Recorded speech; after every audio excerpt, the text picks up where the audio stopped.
Hey there, and welcome to another video for the Ryla official channel. My name is Ryan, and today's topic is going to be how to restore your privacy in Windows 10. Now, why do I say restore your privacy? This is because in previous versions of Windows, Microsoft did not collect as much data as they do in Windows 10. This is not saying that before Windows 10 you were safe from Microsoft spying on you. With each new version of Windows, the amount of data collection has also increased. Although Microsoft claims that no personally identifiable information is sent, we can't be 100% sure about that. In this video, I will show you how to keep data collection to the minimum. This should satisfy most people, but if you're super paranoid and keep saying, "Oh my god, Microsoft, NSA, Illuminati, oh my god," then perhaps Linux is the operating system of choice for you. Want to know how to configure Windows 10 to maximize your privacy? Then stay tuned.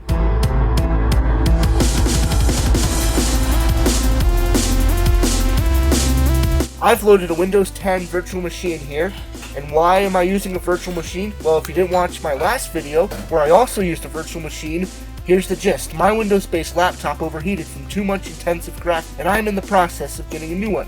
But that doesn't really matter, because what I'm about to show you will apply to any Windows 10 installation, and it doesn't really require much resources on the virtual machine. So, the simplest thing to start with is to disable Cortana. Cortana is that lovely personal assistant designed for Windows smartphones and tablets, but it doesn't seem very fitting, in my opinion, for a laptop or desktop. Cortana also collects a ton of data from you, including everything you type, the sound of your voice, your documents and emails, your web history, and so on and so forth. To disable that sucker, click on the taskbar near the beloved Start button where it says, "I'm Cortana, ask me anything." And then you just simply click that you're not interested. And then it'll ask you, "Are you sure?" And then you can say, "I'm sure." And after that, Cortana just becomes the good old start menu search function that we've enjoyed from Windows 7, but that was absent from Windows 8. Next, we'll go into the Settings app. To go there, click the Start menu. Whoa. This Start menu was unnecessarily large and cluttered. For the lulz, watch me clean up the Start menu in super speed.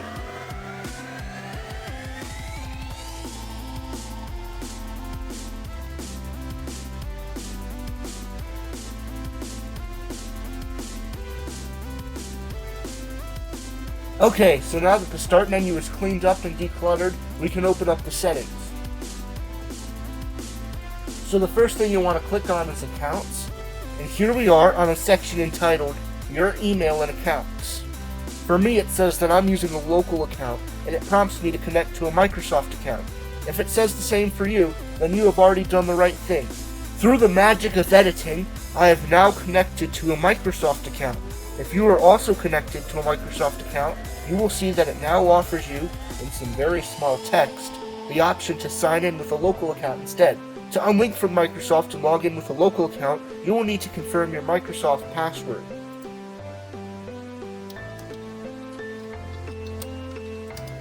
Then it will bring you to a window where you need to choose a username and password, and optionally a password hint to help you remember your password. Since this is only a test machine, I will not enter a password.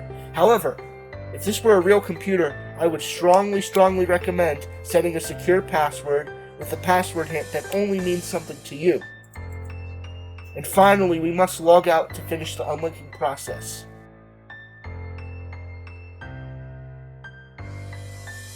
Once we log back in, we will see that this is a local account. The reason I don't recommend using a Microsoft account to sign in is that this guarantees that your data will be stored somewhere on Microsoft servers, and you don't know exactly how much of that data and where it will be, so I would just not do it. The next part to restoring your privacy lies within the Privacy section of the Settings app. In the General tab, you should turn off all these settings here, and you should also click this link that says Manage my Microsoft Advertising and Other Personalization Info. By default, this button here that says Personalize Ads in this browser will be set to on. Let's turn this off, and then we can exit the browser.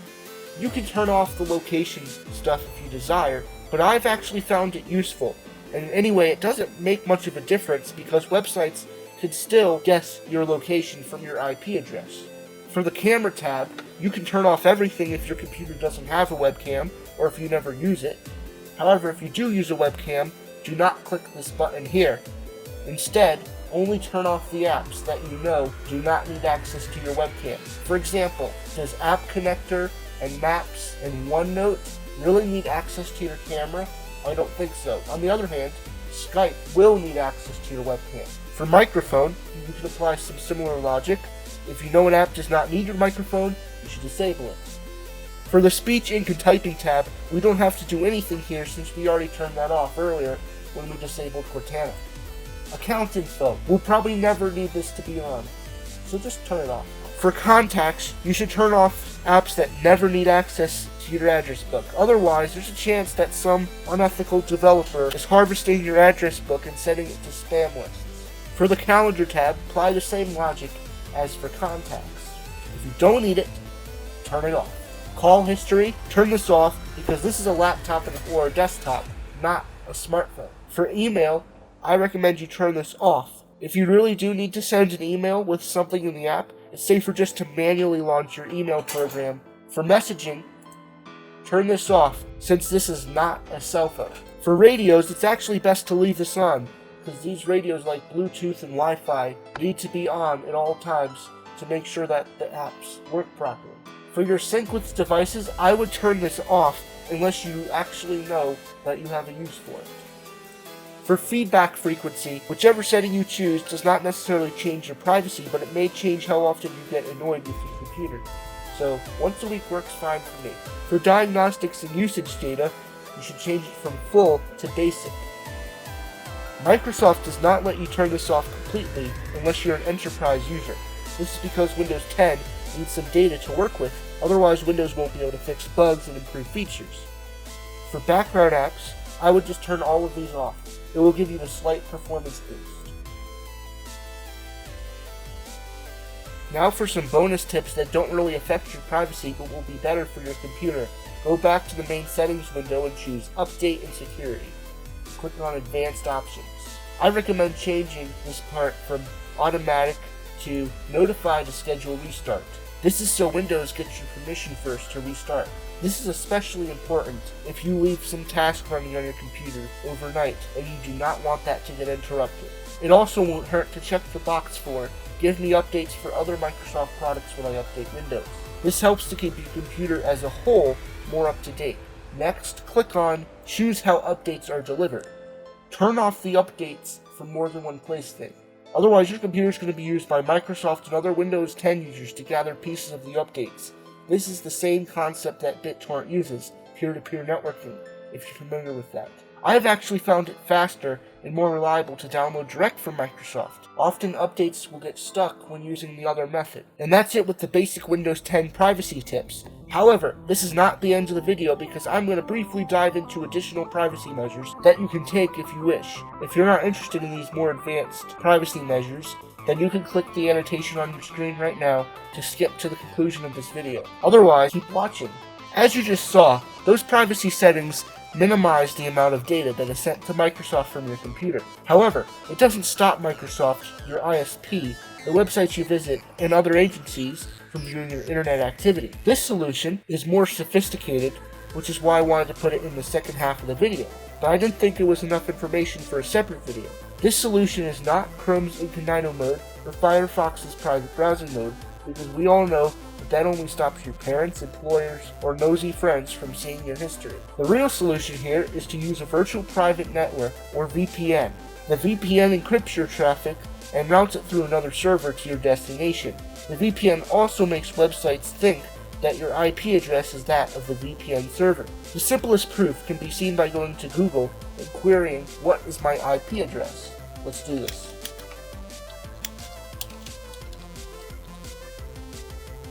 As you can see, it displays my IP address, ISP, and my approximate geographical location. It is usually accurate to the city. It obviously won't display your exact address, but it can come pretty damn close. So how can we hide this information so that websites don't know our true location? We have to purchase, download, and install a VPN program. While there are many free VPN programs and browser extensions, most of them are slow, unreliable, and log your traffic. It is my advice to purchase a paid VPN. The best one, according to most people on the internet, is Private Internet Access. Let's check out their website.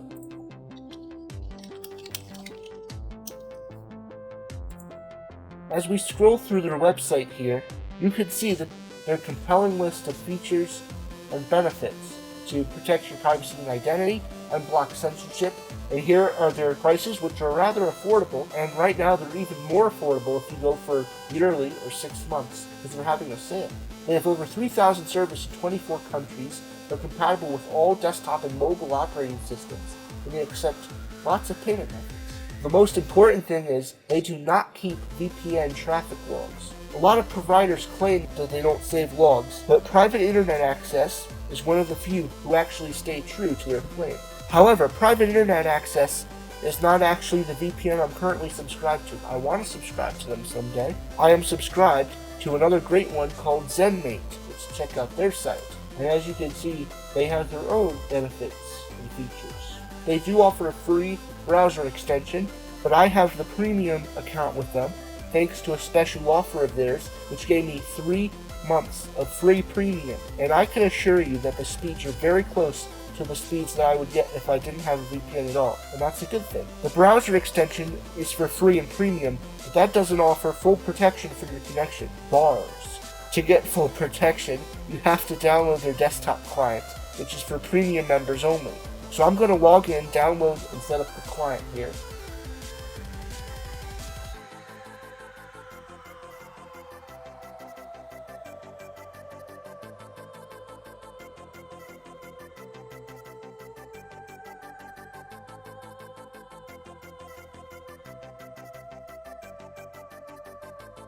Once we log into the VPN, we can choose which location we want to appear to be from and click connect. I always like to appear to be from the United States, since I am actually in the United States, and we don't have any internet censorship yet. If you are in a more restrictive country, the United States would be your best bet if you wanted freedom on the internet. Let's go back to the What is my IP address website.